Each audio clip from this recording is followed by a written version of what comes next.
ಎಲ್ಲರಿಗೂ ಜೈ ಭೀಮ್ ನಮೋ ಬುದ್ಧಾಯ. ನಾವು ಇವತ್ತಿನ ವಿಡಿಯೋದಲ್ಲಿ ಸಿದ್ಧಾರ್ಥ ಗೌತಮರು ಗೃಹತ್ಯಾಗ ಮಾಡಿದ ನಂತರ ಸಿದ್ಧಾರ್ಥ ಗೌತಮ ಮತ್ತು ಚೆನ್ನನ ನಡುವೆ ನಡೆದಂಥ ಒಂದು ಮಾತುಕತೆಯ ಬಗ್ಗೆ ತಿಳಿದುಕೊಳ್ಳೋಣ. ಶಾಕ್ಯ ಸಭೆಯಲ್ಲಿ ನಡೆದಂತಹ ಒಂದು ನಿರ್ಧಾರದ ಪ್ರಕಾರ ಸಿದ್ಧಾರ್ಥ ಗೌತಮರು ಅರಮನೆಗೆ ಬಂದು ತನ್ನ ತಂದೆ ತಾಯಿಯನ್ನು ಒಪ್ಪಿಸಿ ಮತ್ತು ತನ್ನ ಪತ್ನಿಯನ್ನು ಒಪ್ಪಿಸಿ ಅವರೇನು ಮಾಡ್ತಾರೆ, ಗೃಹತ್ಯಾಗ ಮಾಡಲಿಕ್ಕೆ ಮುಂದಾಗ್ತಾರೆ. ಈ ರೀತಿಯಾಗಿ ಅವರು ಅರಮನೆಯಿಂದ ಹೊರಗಡೆ ಹೋಗುವಾಗ ಅವರ ನೆಚ್ಚಿನ ಗೆಳೆಯನು ಅನ್ಬೋದು, ಸೇವಕನೂ ಆದಂಥ ಚೆನ್ನ ಮತ್ತು ಅವರ ನೆಚ್ಚಿನ ಕುದುರೆಯಾದಂಥ ಕಂತಕನನ್ನು ತಗೊಂಡು ಏನು ಮಾಡ್ತಾರೆ, ಅವರು ಗೃಹತ್ಯಾಗ ಮಾಡ್ತಾರೆ. ಅರಮನೆಯಿಂದ ಹೊರಟ ಸಿದ್ಧಾರ್ಥನು ಹನುಮ ನದಿಯ ದಡದಲ್ಲಿ ಹೋಗಿ ನಿಲ್ತಾರೆ. ನಿಂತ ಮೇಲೆ ಏನು ಮಾಡ್ತಾರೆ, ಅಲ್ಲಿ ಹೋದ್ಮೇಲೆ ಚೆನ್ನನಿಗೆ ಏನು ಹೇಳ್ತಾರೆ, ನೀನು ನನ್ನ ಮೇಲೆ ಇರ್ತಕ್ಕಂಥ ಪ್ರೀತಿ ವಾತ್ಸಲ್ಯದಿಂದ ನಾನು ನಿನಗೆ ಇಲ್ಲಿವರೆಗೆ ನನ್ನ ಜೊತೆಯಲ್ಲಿ ಬರಲಿಕ್ಕೆ ಅವಕಾಶ ಮಾಡಿಕೊಟ್ಟಿದ್ದೆ. ಆದರೆ ಇನ್ನು ಮುಂದಿನ ನನ್ನ ಜೀವನ ಅಥವಾ ಸನ್ಯಾಸತ್ವವನ್ನು ನಾನು ಒಬ್ಬನೇ ಪಾಲಿಸಬೇಕಾಗಿದೆ.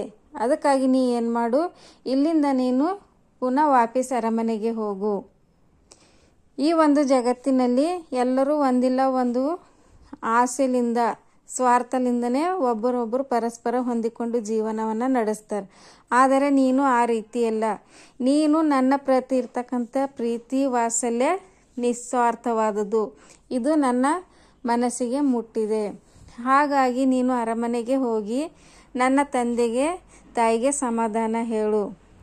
ಯಾವ ರೀತಿ ಸಮಾಧಾನ ಹೇಳು ಅಂತ ಹೇಳ್ತಾರಂದ್ರೆ, ನಾನು ಅರಮನೆಯನ್ನು ಬಿಟ್ಟು ಬರಲಿಕ್ಕೆ ಅವ್ರ ಮೇಲೆ ಸಿಟ್ಟಿನಿಂದಿಲ್ಲ, ಅವರು ನನಗೆ ಪ್ರೀತಿ ಮಾಡ್ತಾ ಇಲ್ಲ ಅಂತಂದು ಕಾರಣಕ್ಕಾಗಿ ಬಂದಿಲ್ಲ, ಅಥವಾ ನನಗೆ ಸ್ವರ್ಗಕ್ಕೆ ಹೋಗಬೇಕು ಅಂತಕ್ಕಂಥ ಆಸೆಯನ್ನು ಇಟ್ಕೊಂಡು ನಾನು ಮನೆಯನ್ನು ಬಿಟ್ಟು ಬಂದಿಲ್ಲ. ಯಾಕಂದ್ರೆ ಮನುಷ್ಯನು ಕೂಡುವುದು ಮತ್ತು ಬೇರ್ಪಡಿಸುವುದು ಅಂದ್ರೆ ಒಬ್ಬರಿಂದ ಒಬ್ಬರು ದೂರ ಆಗೋದು ಇದೇನದ ಪ್ರಕೃತಿಯ ನಿಯಮ ಅದ. ಹಾಗಾಗಿ ನಮ್ಮ ತಂದೆಗೆ ಸಮಾಧಾನ ಹೇಳು, ನಮ್ಮ ತಂದೆ ತಾಯಿಗೆ. ಒಬ್ಬ ವ್ಯಕ್ತಿಯು ಸತ್ತ ನಂತರ, ಉದಾಹರಣೆ ಈ ರೀತಿ ಕೊಡ್ತಾರೆ, ಒಬ್ಬ ವ್ಯಕ್ತಿಯು ಸತ್ತ ನಂತರ ಅವನ ಆಸ್ತಿ ಐಶ್ವರ್ಯಗಾಗಿ ಪಾಲುದಾರರು ಅಂದ್ರೆ ನನ್ನ ಹಕ್ಕದ ನಿನ್ನ ಹಕ್ಕದ, ನನ್ನ ಪಾಲು ನಿನ್ನ ಪಾಲು ಅಂತಂದು ಜಾಸ್ತಿ ಜನ ಬರ್ತಾರೆ. ಆದರೆ ಅದೇ ವ್ಯಕ್ತಿಯಲ್ಲಿರ್ತಕ್ಕಂಥ ಒಳ್ಳೆ ಗುಣಗಳಿಗೆ ನಾನು ಆಚರಣೆ ಮಾಡ್ತೀನಿ ಅಂತಕ್ಕಂಥ ವ್ಯಕ್ತಿ ಬರೋದು ಭಾಳ ಕಡಿಮೆ, ಅಪರೂಪದ ಅಂತಂದು ಸಿದ್ಧಾರ್ಥ ಗೌತಮರು ಈ ರೀತಿ ಹೋಗಿ ನನ್ನ ತಂದೆಗೆ ಏನು ಮಾಡು, ನೀನು ತಂದೆ ತಾಯಿಗೆ ಸಮಾಧಾನ ಹೇಳು ಅಂತಕ್ಕಂಥ ಮಾತನ್ನು ಹೇಳ್ತಾರೆ. ಸಿದ್ಧಾರ್ಥ ಗೌತಮರ ಈ ಮಾತನ್ನು ಕೇಳಿ ಚೆನ್ನನಿಗೇನಾಯ್ತದ, ಭಾಳಷ್ಟು ದುಃಖವಾಯ್ತದ. ಅವ ಕಣ್ಣೀರು ಹಾಕೋತ ಕೈ ಮುಗಿದು ಹೇಳ್ತಾನ ಸಿದ್ಧಾರ್ಥ ಗೌತಮರಿಗೆ, ಓ ರಾಜಕುಮಾರರೇ, ನೀವು ನಿಮ್ಮ ಪ್ರೀತಿ ಪಾತ್ರರಾದವರಿಗೆ ಉಂಟು ಮಾಡುತ್ತಿರುವ ವೇದನೆಯನ್ನು ನೋಡಿ ನನ್ನ ಮನಸ್ಸು ಆಳವಾದ ಕೆಸರಿನಲ್ಲಿ ಹೂತು ಹೋಗಿರುವ ಆನೆಯಂತಾಗಿದೆ. ಅರಮನೆಯಲ್ಲಿ ಸುಖದ ಸಂಪತ್ತಿಗೆಯಲ್ಲಿರಬೇಕಾದಂಥ ನೀನು ಈ ಕಾಡಿನಲ್ಲಿ ಈ ಹುಲ್ಲಿನ ಮೇಲೆ ಹೇಗೆ ಮಲಗುತ್ತೀಯ, ಹೇಗೆ ಮುಂದಿನ ಜೀವನವನ್ನು ಸಾಗಿಸುತ್ತೀಯ? ದಯವಿಟ್ಟು ಏನು ಮಾಡು, ಅರಮನೆಗೆ ನಡಿ ಅಂತಕ್ಕಂಥ ಮಾತನ್ನು ಹೇಳ್ತಾರೆ. ಇಲ್ಲಿಂದ ನಾನು ಅರಮನೆಗೆ ಹೋದ್ಮೇಲೆ ನಿಮ್ಮ ತಂದೆ ತಾಯಿ, ನಿಮ್ಮ ಪತ್ನಿ ಮತ್ತು ರಾಜ್ಯದ ಜನರು ಕೇಳಿದಾಗ ನಾನು ಅವ್ರಿಗೆ ಯಾವ ರೀತಿ ಉತ್ತರವನ್ನು ಕೊಡಲಿ ಅಂತಂದು ಚೆನ್ನ ಏನು ಮಾಡ್ತಾನೆ, ಕಣ್ಣೀರು ಹಾಕೋತಾ ಇರ್ತಾನೆ. ಆವಾಗ ಸಿದ್ಧಾರ್ಥ ಗೌತಮರು ಚೆನ್ನನಿಗೆ ಈ ರೀತಿ ಹೇಳ್ತಾರೆ.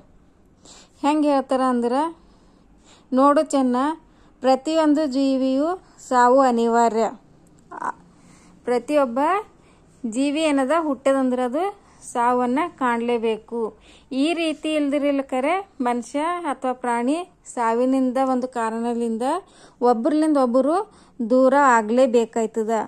ಪಕ್ಷಿಗಳು ಏನು ಮಾಡ್ತಾವ, ರಾತ್ರಿ ಒಂದು ಗೂಡಿನಲ್ಲಿ ಕೂಡ್ತಾವ, ಆದರೆ ಬೆಳಗ್ಗೆ ಆದಮೇಲೆ ಏನು ಮಾಡ್ತಾವ, ತನ್ನ ಹೊಟ್ಟೆಪಾಡಿಗಾಗಿ ಯಾವುದೋ ಒಂದು ಕಾರಣದಿಂದ ಏನಾಯ್ತಾವ, ಗೂಡಿಂದ ಹೊರಗೆ ಬಂದು ಬೇರೆ ಬೇರೆ ಕಡೆ ಹೋಗ್ತಾವ, ಒಂದನ್ನೊಂದು ತೊರೆದು ಹೋಗ್ತಾವ. ಮೋಡಗಳು ಆಕಾಶದಲ್ಲಿ ಸಂಧಿಸಿ ಗಾಳಿ ಬಂದಾಗ ಅವೇನಾಯ್ತವ, ಚೆದರಿ ಹೋಗ್ತಾವ. ಹಾಗೆ ಜೀವನದಲ್ಲಿ ಪ್ರತಿಯೊಂದಿನದ ಮತ್ತೊಂದರ ಆಸೆಯ ನಿರಾಶೆ ಮಾಡಿ ಬೇರ್ಪಡಿಸಿ ಹೋಗುತ್ತದೆ. ಅಂದ್ರೆ ಒಟ್ಟಿನಲ್ಲಿ ಹೇಳ್ಬೇಕಂದ್ರೆ ಜಗತ್ತಿನಲ್ಲಿ ಏನದ ಸೇರುವುದು ಮತ್ತು ದೂರವಾಗುವುದು ಏನದ, ಇದೊಂದು ಪ್ರಕೃತಿಯ ನಿಯಮ ಅದ. ಅದಕ್ಕಾಗಿ ನೀ ಏನು ಮಾಡು, ಅರಮನೆಗೆ ಹಿಂತಿರುಗಿ ಹೋಗು ಅಂತಕ್ಕಂಥ ಮಾತನ್ನು ಹೇಳ್ತಾರೆ. ಆವಾಗ ಚೆನ್ನ ಏನು ಮಾಡ್ತಾನೆ, ನಾನೊಬ್ಬನೇ ಚೆನ್ನಾಗ ಈ ರೀತಿ ಹೇಳಿ ಏನು ಮಾಡ್ತಾರೆ, ನೀ ಅರಮನೆಗೆ ಹೋಗು, ನೆಚ್ಚಿನ ಕುದುರೆ ಆದಂಥ ಕಂತಕನನ್ನು ಕರೆದುಕೊಂಡು ಹೋಗಿ ಅರಮನೆಗೆ ಹೋಗು ಅಂತಕ್ಕಂಥ ಮಾತನ್ನು ಹೇಳ್ತಾರೆ. ಇಷ್ಟು ವಿಷಯ ಏನಾಗಿತ್ತು, ಚೆನ್ನ ಮತ್ತು ಸಿದ್ಧಾರ್ಥ ಗೌತಮರ ನಡುವೆ ಹನುಮ ನದಿಯ ದಡದಲ್ಲಿ ಆದಂಥ ಒಂದು ಮಾತುಕತೆಯಾಗಿದೆ. ಈ ವಿಡಿಯೋ ನಿಮಗೆ ಇಷ್ಟವಾದಲ್ಲಿ ಲೈಕ್ ಮಾಡಿ, ಶೇರ್ ಮಾಡಿ ಮತ್ತು ನಮ್ಮ ಹ್ಯೂಮ್ಯಾನಿಟಿ ಚಾನಲ್ಗೆ ಸಬ್ಸ್ಕ್ರೈಬ್ ಆಗಿ. ಜೈ ಭೀಮ್, ನಮೋ ಬುದ್ಧಾಯ.